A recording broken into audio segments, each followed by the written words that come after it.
Welcome to the Resilient Recruiter Podcast. I'm your host, Mark Whitby. Today we're joined by Jennifer Meyer. Jen has a lifetime cash-in of $20 million over her 26 years in the industry. She's the SVP of Strategic Partnerships at Govig Associates, where she's at the helm of business development, and she leads the overall team of 27 recruiters. She's actively front-facing with clients and plays a significant role in surpassing 14 million in results. Jen's recruitment efforts have been vital in assisting small and medium-sized firms, particularly those under private equity, to double in size. In fact, Jen's placements have contributed to an economic impact exceeding $1 billion. More on that shortly. Jen has consistently been recognized as a top performer throughout her career. She achieved Pacesetter 24 times, was inducted into the MRI Hall of Fame, and is the recipient of the prestigious Alan R. Schoenberg Lifetime Achievement Award. She currently serves as the president of the MRI Network Charitable Foundation. Jen, welcome. Thank you so much for being here. Thanks, Mark. Good to see you. Yeah, so I think we first met at the Pinnacle Society Conference in San Diego. Am I remembering correctly? Yep. Yeah, a couple years ago. Yep. And I think we've met at least once since then, and we've caught up on the phone. Always a pleasure to catch up with you. I am excited about learning from you today. So I know your professional career started with MRI. Am I right? How did that come about? How did you get into the business? Yeah, so I grew up in the business. Actually, my dad was in it, and I was one of those kids that swore I would never get in it. You know, the table talk from a New York Italian was never like, oh, Karen, she's such a great person, pretty colorful, right? So I was like, absolutely not. Graduated from college and like many didn't know what I was going to do. And so I was offered an opportunity to go to an MRI office as an intern with the idea that she was going to teach me everything I need to know about sales and go find me a job. And, you know, here we are 27 years later. Amazing. I love that. We have a mutual friend, Catherine Gerald, who also got started in a family MRI business. And so how old were you so it started as a college intern, is that right? And then you just never left? Right after I graduated. Yeah. So I was 21. I was in that office for about 6 years. I then opened my own MRI franchise and had that for close to 14. I was then approached by Govig about 8 years ago to fold my business up under theirs and come and replace at the time a woman that was retiring after 32 years with Govig. And stepping into that role for them. And then since then, my role has evolved. Amazing.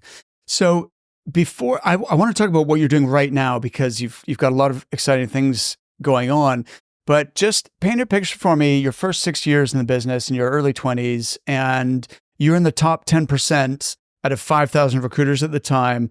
Why do you think you just, went straight to the top there? I think it was a combination of things. I seeked out really, really strong mentors at the time, and I didn't try to reinvent the wheel. A lot of people get in the business and you hear a lot of like, well, I don't want to say that, I'm going to sound scripted, or I don't want to do that, or I'm going to do it my way.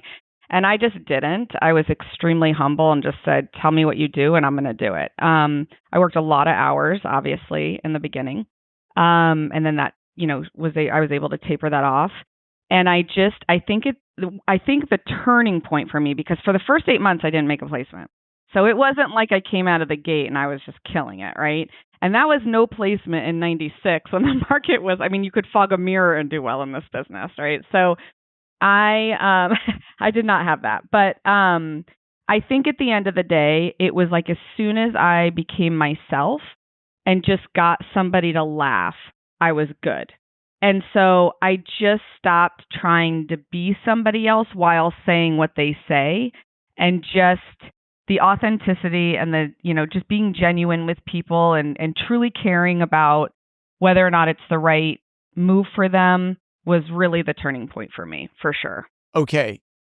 Really interesting. So could you elaborate a little more? I didn't know that you first eight months you didn't make a placement. And just in case there's anyone listening who really needs to hear this story, because maybe they're in a slump, or maybe whether they're just getting started, or maybe they have performed well in the past, but they're in a slump. Can you elaborate a little more detail about like being more authentic, being yourself? What difference that made to turn things around for you? I think I just stopped selling. We go in and we, make a cold call and we automatically just vomit all over the place about how, where we come from or how we're good or how we specialize in whatever industry. And we just vomit all over people. And it's very self-serving. The minute they say, oh, we don't have a need or we don't use recruiters, we're just like, okay, bye, and we just move on. And I think that people catch on to that. And I think, they're smart to it, that if that person's not going to push a little bit to understand that individual at that point, then it's absolutely self-serving. And so I just think that I was able to master, and I could probably dig deep and figure out how I did it, but I was able to master the idea of, like, at the end of the day, it really was about me. I was not doing this to be a social worker. I was doing it to make money, but they didn't catch on to that. And so, I just stopped talking. I just started asking questions and really just trying to engage them in a conversation that went beyond the idea of, like, do you need my candidate or can I help you fill a role? It didn't become about I wasn't human trafficking at that time. I wasn't selling people. I was really just going into figuring out, like, can we work today? Can we work later? Can we never work together? And going from there. Okay, fantastic. That makes a lot of sense, to talk less and listen more, ask really good questions, and that opens up opportunities for sure. So then you launched your own MRI franchise, and you had that for 14 years and did really well there. You're in the top 50 out of 750 offices worldwide. What made you decide to then join forces with Govig? And because, going from being, your own boss to then obviously you're still in a leadership role and have a significant impact, but you're needing to collaborate with others in the management team. Yeah. So, I think it comes down to being really real with yourself as to where your strengths are and what you love to do. And mind you, I wasn't looking. I was a totally recruited candidate. In fact, Todd hired a recruiter to find this role, who was my old boss, however many years ago. He's the one that got me into the business. And I knew Todd. We traveled in the same circles, and he just would have never thought to reach out to me because I was doing well. And so for the first 4 conversations, it was like, I'm not interested. And then he totally hooked me by, come out to Phoenix and just see it and whatever, and then the rest was history. But I think when I really dialed it down, I hated the administrative side of owning my business. I hated it. The idea of sitting with bankers and looking over contracts and lawyers and accountants and paying bills and feeling the personal responsibility of these families of people that worked for me was really overwhelming. And I had my own family to worry about, and so I just felt like if I could be in a role where I could grow and expand and not take the risk of my own money, because of my own family, and spend somebody else's for that matter, and I could spread my wings, but in a space, in a lane that I do best in, which is outward facing or training and developing internally, but not have to worry about any of the administrative stuff of, like, how am I going to keep the lights on? I was going to be in my lane. And that's when I was going to soar and enjoy it. And that really was it. It wasn't the idea that I felt I couldn't do it on my own, because I was. I just hated that administrative side. Hated it. It's so interesting because I think that's absolutely true. When you're running your own business, you have to do a little bit of everything. And a lot of those things are not your strength. And maybe you can do them because you have to, but you wouldn't, in an ideal world, be spending your time doing those things, right? And then, so that's a huge factor. So if you've been able to land at a role where you get to do the bits that you like best and that you're best at, then that's awesome. And then also what you said about when it is your business, you kind of never can switch off, right? You're always thinking about it, worrying about it. And that's definitely, that's got some major drawbacks. So talk to me about, because you are now running a team, but also leading the business development effort. And I think you've got a strength where a lot of other recruiters have a development need. But what I mean by that is probably the number one thing that people come to our coaching firm looking for help with is client development. And especially in the market as it is right now. And it sounds like that's kind of like your forte. Could you talk a little bit about figuring out your how to differentiate yourself and cut through the noise and set yourself apart from the competition? Yeah, of course. So I stepped into this role just last January. So this is a very new evolution for me. And it's a new role for Govig. When I came in 8 years ago, and over the time, we've really realized, and this probably is the case for a lot of organizations, small or big, where you have kind of the main rainmakers and then you have the people that are under them filling those roles. And in smaller offices, that rainmaker is typically the owner. I mean, quite frankly. In our office, we had 6 people in our office that drove 80% of the revenue of our company, whether they were recruiting on it themselves or they were driving that business to other recruiters. And that is a very vulnerable state. And, you bring somebody else's eyes to it. And I came in and I was really nervous about that because these people had been with the company and still are here, but have been with the company over 20 years, some 25. They're going to age out. You know what I mean? I mean, even me, I'm at a point where I'm going to age out. No way. You're I know, years away from that. I know. When I'm 21, of course. So I just got super nervous about that. And so from the very get-go, my initiative was to teach and drive business development, even when people were on a fulfillment side. What could they be doing and what conversations and what should they be listening for in order to flip those calls and either bubble those leads up to somebody else or handle it themselves. And so one of those factors was I learned very early on in my career this concept of pattern interrupt. And I learned it. I don't know if it started here, but I learned it from an individual who was a military interrogator. And he taught me this, and it was a huge change again in my communication style, because it was the idea that people get trained to answer something based on what they're used to, or how they've been trained to do that. So like an example would be, you walk into a store and the salesperson comes up and says, can I help you? And you go, no, I'm just looking, even when you're there to find something, right? Or you hear a pause when you answer the phone and you just automatically know it's a telemarketer and you put your back up against the wall. And so I started to think about things that we could do that just from the get-go, people don't pick up the phone and assume that we're going to ask them for money or it's going to cost them something on the business development side. So as simple as when you call somebody that doesn't know you and you start by, this is Jen Meyer, I'm the SVP with Govig Associates, how are you? They automatically know this is a salesperson. And so it was trying to think of things that I could say that bridged that. So at first when I lived in Cleveland, it was easier than Scottsdale, but I would say, this is Jen Meyer, I'm whoever, I'm out of Cleveland, Ohio. I know you're jealous, aren't you? And I would just pause, and they would all laugh, right? Because who would even be jealous? I'm not. I know the joke, and I'm not from the States, but I can imagine. Yeah. Yeah. I mean, it's not like the most attractive place. I don't want to offend anybody from Cleveland, but the weather stinks. So it just and then they would laugh, and then I would just move on, right?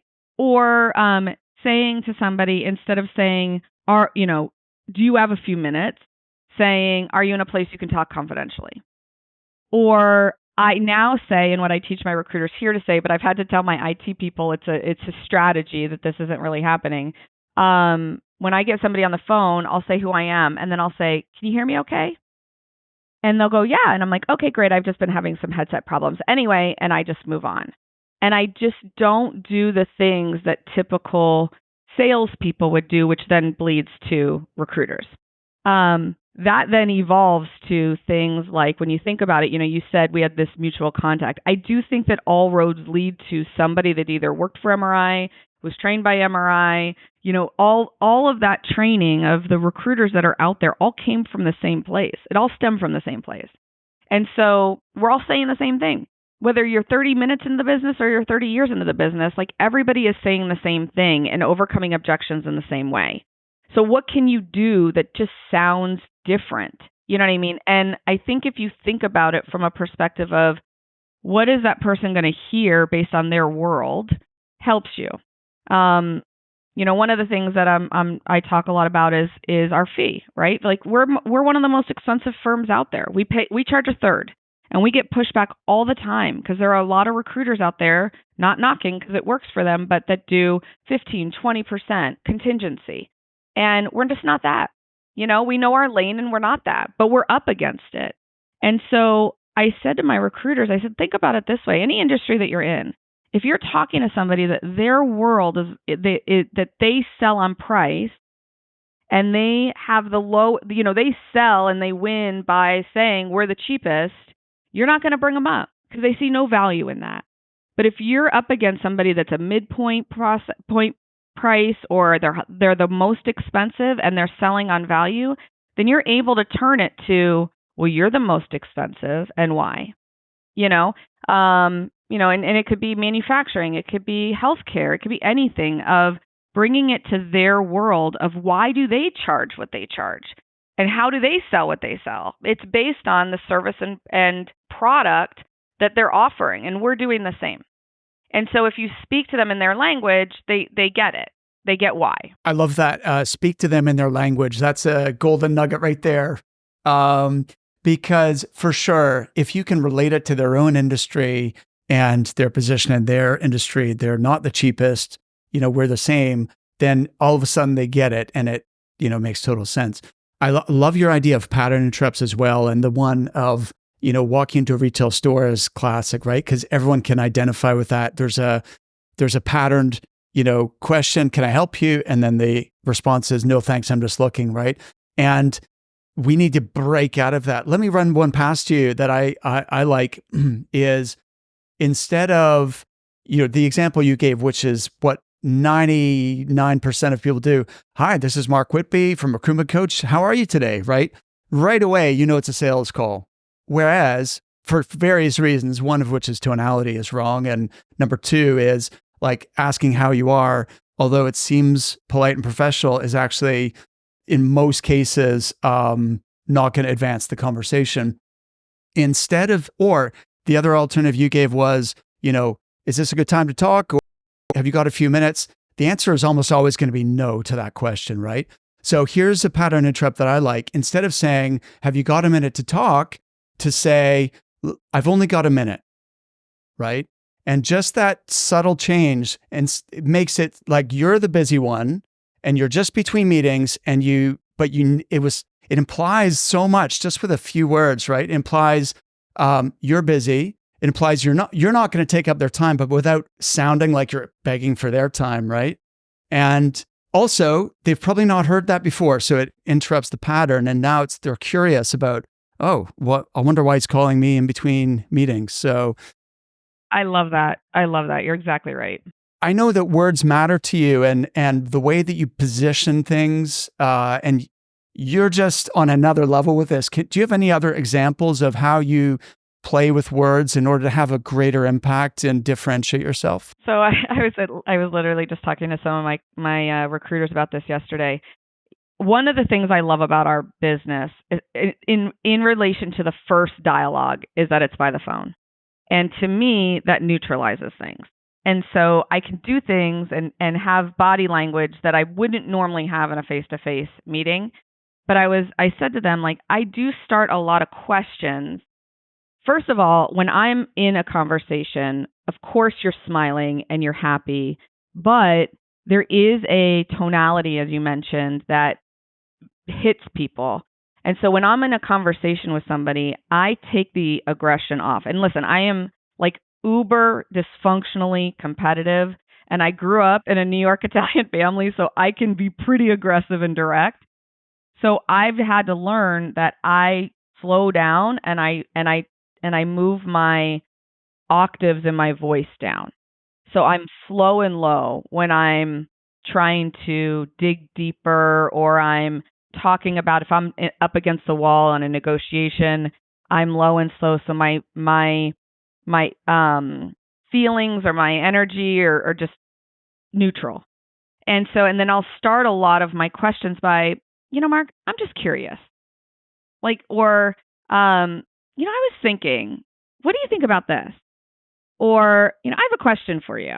It's the tone of I told him, it's almost like the shrugging emoji on the other end of the phone. You're like, I'm just curious. If you have to do that to change the tonality, do it. They can't see you, right? So it's just this shrug and, and it's not this, again, it goes back to your almost answering the question, or it sounds like you're asking the question in a way that is truly curious, that you're just digging a little bit deeper just because you genuinely want to know. It doesn't sound like you're filling out a form or you're checking the boxes or you're doing it from a self-serving standpoint.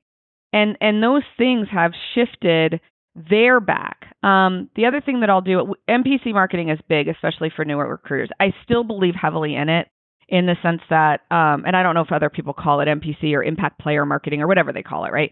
I do think that it's a great point of entry for a lot of people because you have something in hand.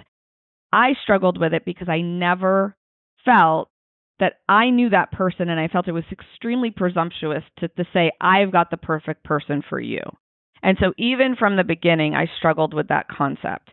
And so I just developed this verbiage around, hey, listen, Mark, you and I have never spoken before, so I don't know if this person would be right for your team or right for your organization. What I do know is based on the people that I talk to in the marketplace, they're excited about this person, and I believe this person is amazing.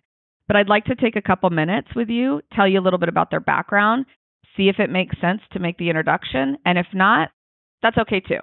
I'm just very soft about it, and then either way, whether they say they are wanting to, and I tell them, I give them maybe one or two nuggets, and then I'll say, I know that's not a lot to go off of, but just based on that, do you think that this is somebody that could bring value to your team? And then we just go from there. Or I may say, do you feel like it's somebody that you'd want to learn more about? And either whether the answer is yes or no, the follow-up is why. It's just such an easy conversation, and you're selling, but you're not shoving that person down the person's throat before you're taking the opportunity to understand, is this person right for them? Or are you just trying to get that person set up on a send-out because of your own metrics? And people feel it. People feel it. I love that script. Thanks for sharing, Jen. It's really powerful. And it's funny because last week I interviewed a guy called Brent Orsuga, and he was saying something similar, which is that why do recruiters always say, I've got the perfect candidate, or this job is amazing? They use these generalizations, which nobody believes when you say that, right? Because how could you say they're perfect when you really don't know that much about my business yet? It's a presumption that it just doesn't land, I think. And the way you position that was so much more elegant, and it now helps me understand what you said earlier when things started really taking off for you, was when you stopped pushing and selling and putting your agenda on somebody. And when you talk about getting curious and being more being genuinely curious, you're going to get a whole lot more out of that conversation, right? And so the way you did that, the other thing I liked was, I think in sales, especially, well, in sales in general, and particularly in business development, it's so, of course, we want to win, and we want to get the deal, and we want to win the client. On one level, you're going to try your hardest, but on another level, you need to detach from the outcome, right?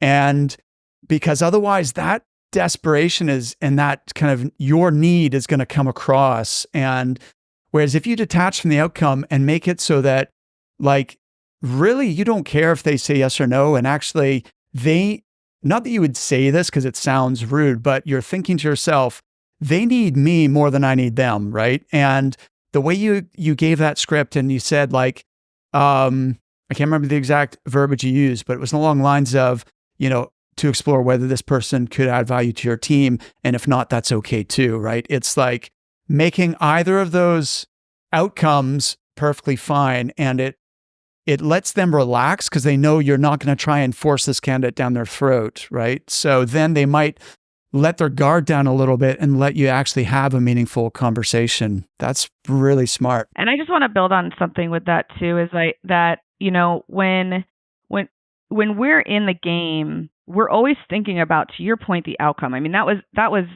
dead on. Like, we're always thinking, let's make the placement.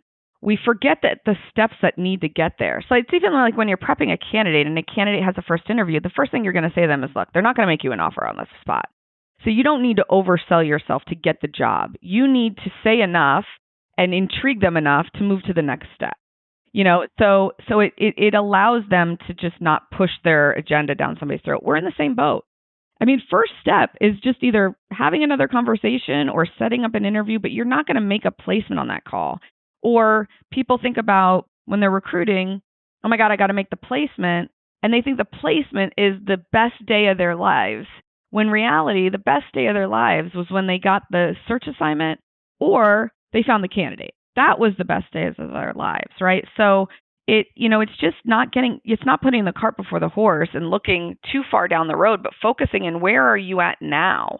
And what do we need to accomplish now in order to get there? You alluded to something earlier, but then we quickly moved past it, and I wanted to circle back. You mentioned that one of the areas you've been focusing on within Govig Associates has been helping the team members on the fulfillment side to be more proactively involved in the business development effort. Could you elaborate? You said, like, what should they be listening for? How could they flip the call, and what leads should they bubble up to the business development person? But could you elaborate on those points? Yeah, and I will tell you, this is probably one of the most challenging things to train people on or to get people to do, because everybody's very tunnel visioned into, I need to find the candidate, right? And so there's a lot of things that are being said in that conversation that are just flying right by somebody. So for example, for me, when people say that they are open to exploring opportunities because a company is downsizing, they're nervous, they made it through the cut, but they don't know where it's going to go. That to me sends opportunity, because that's a top grading opportunity for me with that hiring manager, meaning that if you're downsizing, you now expect and need somebody to do more or have a different skill than they did when you hired them. And they may not have that. So do you need to replace that person, which you're only going to do confidentially, which is where we come into play, right? So when I hear that, I'm marking that down, that I need to call that manager because that person may be thinking that same thing. A lot of recruiters don't think that way. The other thing is when you're talking to candidates and you're saying, who do you report to? How many members are on your team? And they're giving you the facts about what's happening. A lot of times you're going to hear like, well, we used to have 5, but now we have 4. Well, there may be an opening there. My boss quit and now I have a new boss. Well, where did that person come from? There may be an opening there. Somebody made a move. Their boss moved to a new company. Where did they go? And then that person may be building their own team, right?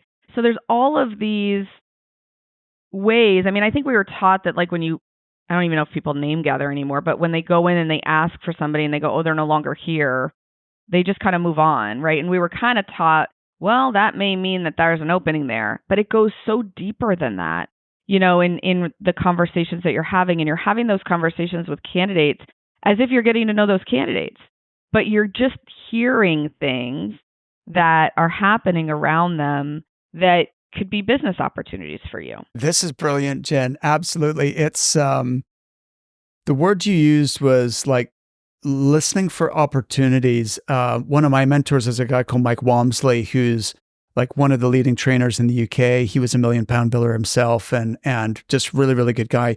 He calls this TSI, targeted sales information. So the idea is that, and in fact, he would give his team members, because he ran a business with about 100 recruiters at one point.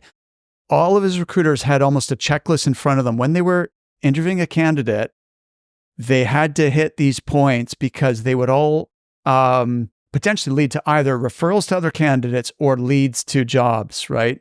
And they were the exact things that you're saying, like, how big's the team there? Who do you report to? Et cetera. And listening for not just the answer, but what it implies, what's not said, right? And the suggested opportunities there. So, are there any other things that you want your delivery people to be hyper aware of so that you guys pick up on all those opportunities? I just think that, again, taking the conversation a little bit beyond the surface level of what they do and what they, want to do, but it's what environment do they work best in? Like, learn about these cultures of these companies, learn about what they're seeing in the marketplace. Are there new companies popping up? Where are they in relation to their competition? Why? And because you'll learn like where you should be maneuvering in the business. And don't be afraid. People take that person's word for the Bible. And I always found like I have to know this myself, right? So I was just never afraid to call those people. They never knew where I got their name from. But I would just pick up the phone or reach out to them and just talk to them, because at the end of the day, like, nobody knows what's truly going on in somebody's mind until you have that conversation directly.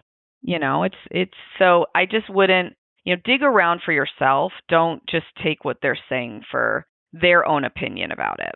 This is really interesting. And I'm curious, I'm using your technique now.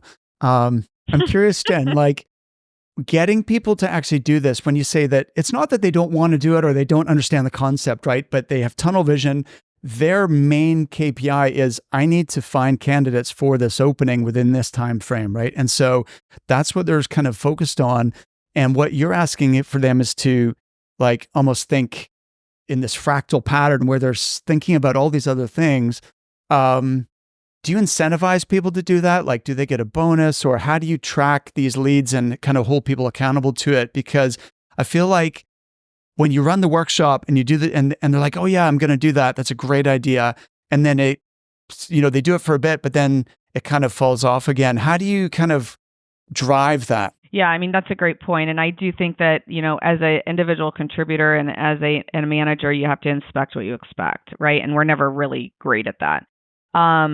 It's been easier. We did make the transition to Crelate a few years ago, and they do have a great lead generation portal, if you will, like segment of their software package.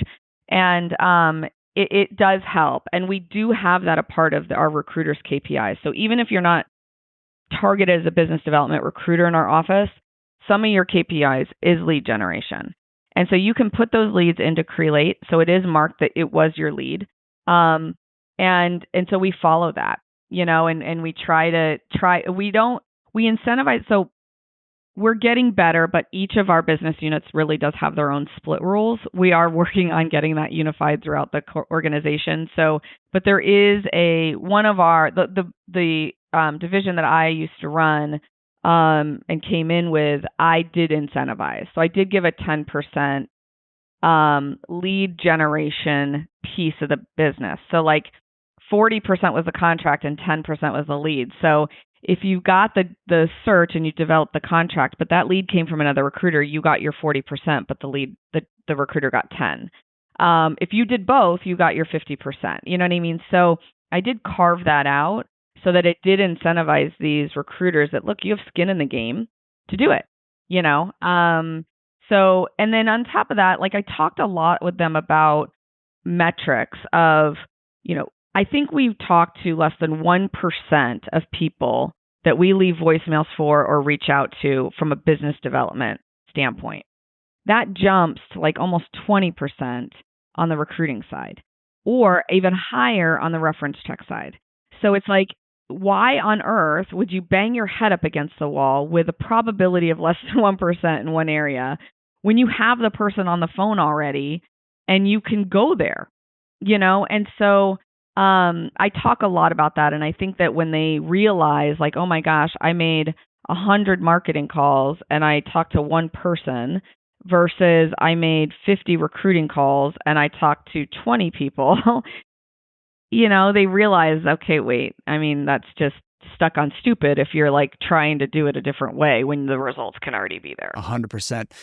Jen, I've heard so many different takes on this, and I'd love to hear the Jen Meyer philosophy on flipping candidates because like it has to be done in an elegant way where it feels natural and otherwise it's not going to work, right? So and so some people are like, oh, well, it's a separate call because it would be too obvious or too awkward if I try and ask them about their own team growth when I'm recruiting them. And then other people are like, no, you just, you switch gears. You say, hey, before I go, let me ask you a different question or whatever. What's your approach to this? Yeah, I think you're exactly right, where they're savvy to it. That's the whole pattern interrupt thing, right? Like people are super savvy compared to what they were 30 years ago. And again, they're hearing the same thing. I mean, no recruiter, well, any good recruiter is going to get off the phone and say, hey, I have one last question. I wouldn't be doing my job if I didn't ask, blah, blah, blah, right?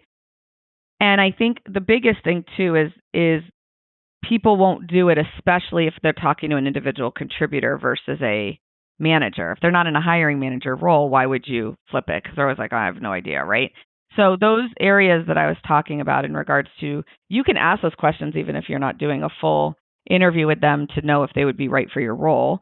Because the reality is if they say no to that position, you should be shifting to a point of, okay, is it a no because you're just not ever going to be interested? Or is it that this particular thing isn't right for you? And let's talk about that, right? So you're still shifting the conversation to understand those things and can be asking those questions. When I'm dealing with a hiring manager, the way I go with it is that, and this is especially if you now have them in the process, because then you're still continuing to build rapport. And people think, well, if I had somebody in the process, why would I recruit for their company? And I go down a path of how you leave an organization is going to be the mark and what they remember. That's your legacy. So, you could be the best person and have made the biggest impact on an organization, but if you leave in a negative way, that's what they remember. They don't go, oh, Mark was amazing here, even though he left on bad terms or whatever it is, right? So with executives or individual contributors, I go down a path of like, how you leave that organization is going to be your legacy. And nobody wants to leave their company worse than when they came in. So it really is your responsibility to make sure that they're in good hands, even if you're leaving because you don't believe in the culture. Because there are no bad people or bad cultures, they're just bad fits. So there is somebody out there that could fit into that culture even if you don't. And so I just go down this path of what can I do to help you leave your legacy, leave your mark in a good place. Is it that we need to find your backfill? Is it that we need to build your team to a place where they are in a good standing so that you can leave and know that you didn't leave that person with a cleanup or a mess? Just all those things. So I take it to more of an emotional, like, how do I help you look good? And how I make you look good is you leaving on good terms, no matter what, and that seems to resonate really well with especially, VPs and C-suite type of people. That is awesome. I have never heard that approach before, Jen. I think and I've been doing this a long time, almost as long as you. And that is an original, fantastic idea. Tell me, well, while we're talking about original thing, I like the way you think. And I teased in the introduction that you've had an economic impact exceeding $1 billion. I'm interested to know how you arrived at that figure, but conceptually, I love this concept, right? Because we do make an impact in this industry. It's hard, even if you don't quantify it, you're changing the life of the person you placed in terms of progressing their career. That has an impact on their own immediate family, potentially their whole community. Obviously, you have an impact on the company because you're introducing a change agent, someone who's going to drive results, make them more competitive, more profitable, etc. So you're having a positive impact on the company and all the people who rely on them, whether that's their customers, their shareholders, their other employees. And so I totally get this concept. How did you quantify the impact that you're making? The thought process behind it was that I think the industry that we are closest to in relation to, like, we have to sell on both sides is real estate, right? real estate agents deal with the whole idea that, your house is only worth what people are going to pay for it. It's not what you want to sell it for, kind of thing. And they're selling on buyers and sellers. And so when you look at that industry, when you see, oh, that's $1 million producer in that industry, that $1 million isn't based on what they commissioned. It's based on the sale price of the house.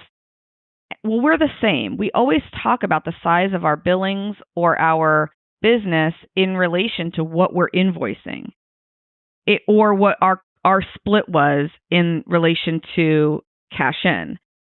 But we really should be talking about the salaries of the people that we place, if you were going to relate it that way. So we started to make that shift of like, in any world, if you're a $1 million company, a $500,000 company, $1 million producer in the recruiting world is a significant producer, right? So, but if you're talking to somebody and you're like, yeah, I bill $1 million, or we're $1 million company, or even a $2 million company, and you're talking to companies that are 30, 40, 100, $500 million, you're small on that scale, but we're big in our space. And so what we started to do is we started to calculate it at the point of salaries. What were the salaries of individuals that we placed in a marketplace? So at a very simple level, if you didn't want to go through the whole, formula of how you figure it out to the very penny, at the very least, count it on the salaries of the people that you placed. That number is still going to be much greater than what your commission rate is. So at the very least, do that. It does go beyond that, though, where you are at the, again, at the basic level, you are affecting the person and you're affecting the hire manager. So that could be a times 2, right? If you wanted to get even granular, you could certainly go, well, the average size of American households is 3.5, and the average size of employees within an organization they're impacting. You could get pretty granular. The only thing I would say is, however you calculate it that same all the time. You know what I mean? Just stay consistent with that calculation. But to keep it easy math, I would either just go the salaries of the people that you placed and packages, not base salaries, but what was the package of the person that you placed? And then you could times it by 2 in relation to the candidate and the hiring manager directly. That's a direct impact. That makes total sense. I think there's an argument of even expanding that further in the sense that now some jobs are harder to quantify the economic impact, right? Like if you're placing an engineer, chances are they don't even know what their company is obviously deriving a financial benefit from the work that they do, but they have no idea what it is, and probably the company doesn't know what it is. But in other roles, they are responsible for X amount, like whether it's a client development or sales role, or whether it's an executive position, chances are they do know, like they're there to drive growth from this to this, right? And so in that context, you could, it would be a bit laborious, but you could average it out and say, like, the people I place tend to grow their firm by whatever, $10 million. So if I place 10 people, then I'm generating 100 million in impact or whatever, right? But at Govig, we keep it simple just because we're so big. So we do calculate it on just salaries because it's just easier. When I had my own company, I wasn't making 300 placements a year. So it was easier to quantify. And so I used to keep a spreadsheet that my office manager used to fill out, that every time we made a placement, she would fill out, based on that person's role, what was the compensation package, and multiply it by what was that person overseeing and responsible for. So at the very least, if I knew that that person was managing a team of 14, well, they've now impacted 14 people within that organization directly, right? If they were a CEO and that company was a 300-person company, well, then it's 300 people that they're impacting on at a level. So we did have a spreadsheet that we got a lot more specific.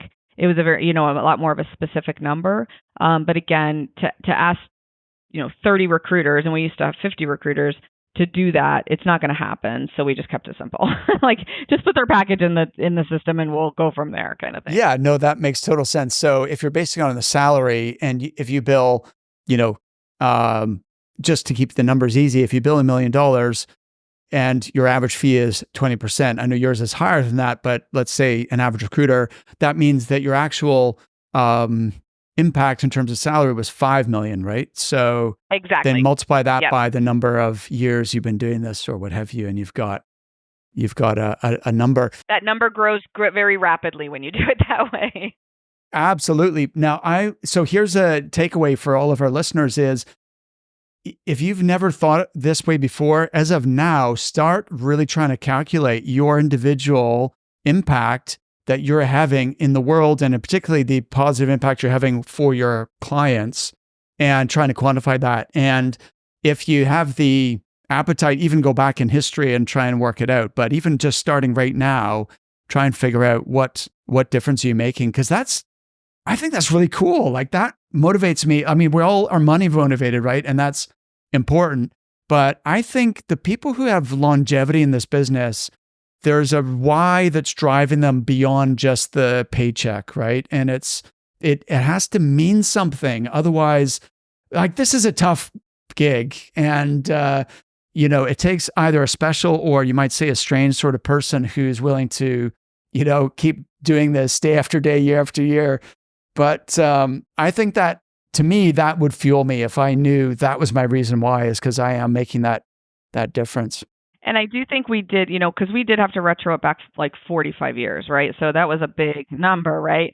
And that's exactly how we did it, Mark, is we just looked at what our history of billings was, and then we did a multiplier by what our average fee has always been, right? So we went low, we went to 25, just because at some point it probably was 20. So we just averaged it out. And that's how we kind of came up with the number of what our impact is to date from a cumulative perspective. So I would, to your point, I would retro it back, but there's very easy math that you could do that doesn't get too difficult. How do you use that? Like, do you bring that up in conversations with clients, or like, what's the context for, apart from it's kind of cool to think about, but how do you actually apply that? Yeah, I use it a lot from a marketing perspective, and I'm trying to get my team, obviously, to do it as well. It's a lot easier with newer people than trying to, change it's like turning the Titanic with our tenured people, but that's fine. But I just use it as, I say it instead of like, we're a, $15, $14 million company. I'll just say, my organization has been around for 45 years. And we've made an economic impact of this in this marketplace. I use the overall organization because it's just a bigger number. But at the very least, I could say, each division could have its own number if we wanted to get, not too robust where people didn't think it was true. And people always want, they hear economic impact. I've never been questioned by anybody in 20 years of doing this where somebody said, what does that mean? They've never questioned me. The only people that question me are recruiters because they're not used to doing it, but the people that are in the marketplace, I probably would guess they don't even know that there's a difference between size of company and economic impact, right? Like, they just don't even hear it. They probably just hear the number because they're not listening to everything you say. So I wouldn't read too much into it. And it's really boded well for me because I've been able to land, like, I've been in big conversations with big companies up against the Shreks. And we're a little company in Scottsdale, Arizona. We're a big boutique for the executive search, but I'm certainly not going to be up against these large organizations that are, and even a Korn Ferry, they're huge, right? We're not even a speck on the map when it comes to them. But I will tell you, I am up against them a lot, and we beat them. What do you think has been, in addition to everything you've already shared, what do you think has been the key to winning against the big boys there? So part of that is that those people, and again, it's no knock on them. You can't look at that organization and think they're terrible, right? Just stylistically, I don't go in and, again, oversell. I do a lot of face-to-face meetings with my clients, even on Teams, and I don't do this big PowerPoint presentation and all of these things. I posture myself, as you alluded to early on in the conversation. I posture myself in a way that, look, I don't need your business. And at the end of the day, if we walk away and you still have this problem, that's not my monkey. That's your monkey, right? Like, I can sleep at night because I don't have to solve that problem. Again, I don't say that, but that's what's going on in the back of my mind. So just posturing wise, it's more about like, look, I'm really here to learn more about your organization and about the problem that you're trying to solve. And if I can be a good resource for you, great. And if I can't, I'll just try to guide you in the right direction because I want to make sure this is smart, good business for me as well, and I'm not going to take on something that I really don't think I can fill. And so I do have a little bit of a casualness to me that I don't know if a lot of other people have, but it's just it goes back to what you said, like my time's valuable too, and I'd rather have no business than bad business and get sucked into that stuff. So I think just the posturing of, I don't know if I want your business. I'm not going to oversell and tell you I can solve your problem if I really know I can't. And then I have a flexibility to my style. So, we do the whole weekly huddles, and we're very metrics oriented, and we do the same things that the big guys do. But I'm also flexible in understanding what are they used to and what do they need in order to make the best conscious decision. And I guarantee you, those big guys are not doing that. They're just not. And so the feeling that they get walking away is not just about like knowing how to do this, but it's that I like working with you. You know what I mean? Like you're an extension of us. Yeah, absolutely. That all makes sense. And I think I like by the way, I liked your choice of words in the way you express things. So the idea of posture, you don't hear that a lot, but it's an interesting way of thinking about how you're approaching a conversation, and think of your posture relative to the other party. And so I think that's a neat way of explaining it. The other thing of like deciding together if it makes sense, if we're going to be a good fit as partners here, rather than I'm pitching and I really want your business and you're gonna get this full pitch. And in fact, one of my clients had a nice phrase that I liked, which is, she would say, if we decide to take this search, right? So it's almost shifting the power dynamic, right? By saying, if we decided to take the search, here's how we would approach it, and here's what we would need from you in order to make this partnership successful, right? And so rather than like, please give me this business. So Jen, I'm really interested to learn more about, I know you're mentoring and you're training and developing people, and I know that's something that you enjoy and you're passionate about.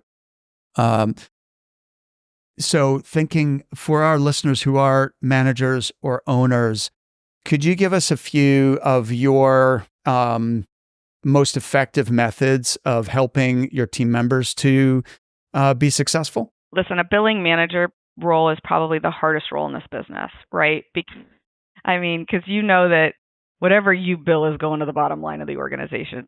It's the most profitable, structure, but it's the hardest job. I really did make it a point where I carved out at least 2 times a week. It was on my schedule, blocked as if it was a client meeting or it wouldn't happen. I do think we've lost desk side training where people are sitting and listening to their calls, barging in on their calls. And if you don't have the capability of doing that on your phone system, get it. It's invaluable. Where you can give them real time feedback. Because I guarantee if you sit down and you say, and we would do the same, I probably did it too, where you say, well, I said this, and then they said this, and then I said this. No, you didn't, right? And you didn't say it like that, right? So being able to really listen, and if it's not that you can barge in, doing live call reviews where you're getting them to listen to their own call and then asking them first, okay, now that you've heard that back, like, what do you think? And 9 times out of 10, they're going to tell you what they did wrong. So then it's not criticism because they came up with it. You know what I mean? Like, what did you think you missed over that? Or now hearing it, like, how would you say it differently? So I think that we push ourselves onto them, and people's just natural reaction is to get defensive. So if you're able to kind of change your style to getting them to a place where they recognize it themselves, it's super, super effective. And so I always did that. And when I got away from it, I was never inspecting what I expected. And I'm going to tell you that it hurt my team. It hurt the development and it hurt my team.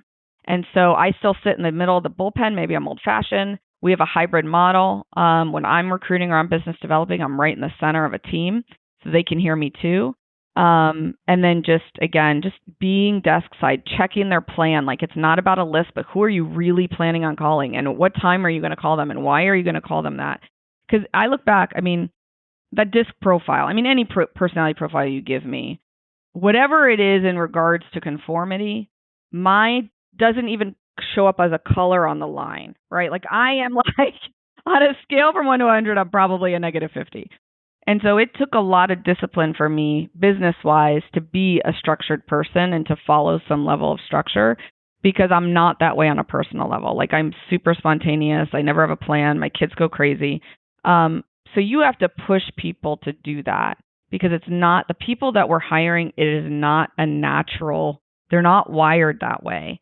And so it is your responsibility to make sure that they're following that and they're developing that muscle to flex, because it will help them down the road. I agree 100%. I like that you're checking people's plans, and also the providing real feedback on live calls. We tell all our clients, we've got most of them doing it now, to record all of their calls, client calls, candidate calls, wherever, as much as possible. Get those recorded, even get them transcribed. There's a lot you can do with AI that we don't have time to go into today.